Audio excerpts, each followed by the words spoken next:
మలి వయసు జీవనాన్ని దుర్భరంగా మార్చే మోకాళ్ల నొప్పులకు పరిష్కారంగా ఇవాళ మొత్తంగా మోకీలు మార్పిడి చేయడాన్ని మనం చూస్తున్నాం.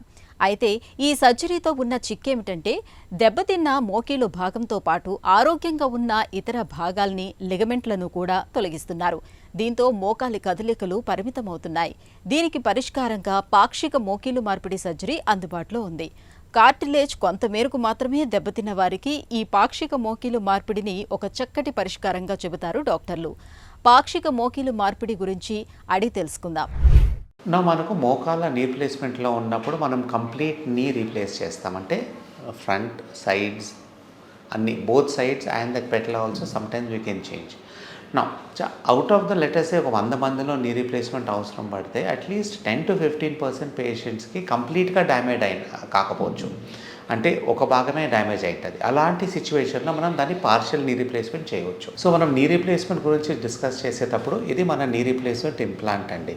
పైన మెటల్ ఉంది, కింద ఇక్కడ మెటల్ ఉంది, మధ్యలో ప్లాస్టిక్ ఉంది. Now this covers both the areas. So medial condyle and lateral condyle రెండు ఇన్వాల్వ్ అయ్యి దీన్ని టోటల్ నీ రీప్లేస్మెంట్ అంటాము.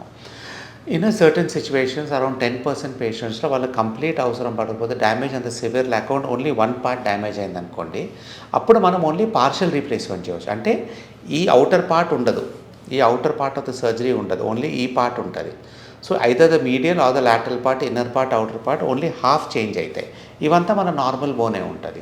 సో ఫ్యూచర్లో అదే డ్యామేజ్ అయినప్పుడు అప్పుడు టోటల్ని రీప్లేస్మెంట్ చేసుకోవచ్చు అని థాట్ ప్రాసెస్ ఉంటుంది.